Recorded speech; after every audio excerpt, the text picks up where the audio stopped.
Chauffage collectif. À quelle date serez-vous enfin au chaud cet hiver?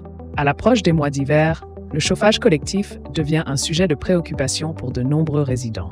Il est essentiel de comprendre comment ce système fonctionne, ainsi que ses avantages et inconvénients, afin d'optimiser le confort thermique, tout en maîtrisant la consommation d'énergie.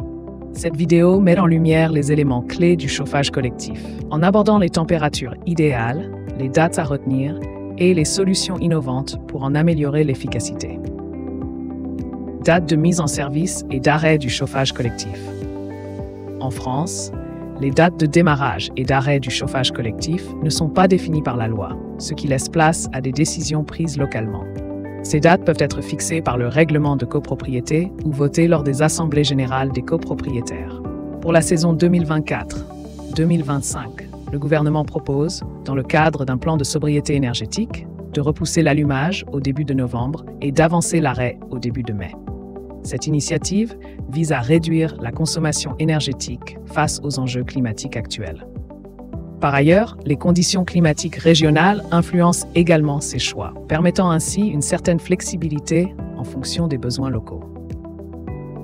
Exigences légales concernant la température dans les logements collectifs. La réglementation française impose des températures minimales selon l'ancienneté des bâtiments. Pour ceux construits avant le 1er juin 2001, la loi limite la température de chauffage à 19 degrés, avec possibilité d'ajustement pour assurer un confort optimal. En revanche, les bâtiments récents doivent maintenir au moins 18 degrés, conformément au Code de la construction et de l'habitation. Ces exigences posent des défis pour les gestionnaires immobiliers qui doivent trouver un équilibre entre confort thermique et efficacité énergétique. Les résidents peuvent recourir à des chauffages d'appoint si besoin, tout en veillant à ne pas déranger leurs voisins. Cette distinction entre les anciens et nouveaux bâtiments reflète l'évolution vers une performance énergétique améliorée.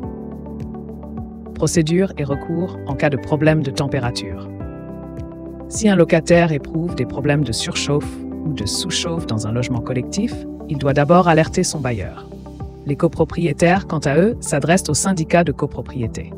Si aucune mesure n'est prise pour rétablir une température convenable, l'occupant peut envoyer un courrier recommandé avec accusé de réception pour mettre en demeure la partie responsable. En dernier recours, des actions judiciaires peuvent être envisagées. Les locataires se tournent vers le tribunal d'instance contre le propriétaire, tandis que les copropriétaires saisissent le tribunal de grande instance pour contester le syndicat. Un chauffage défectueux, rendant le logement indécent, oblige le propriétaire à effectuer les réparations nécessaires.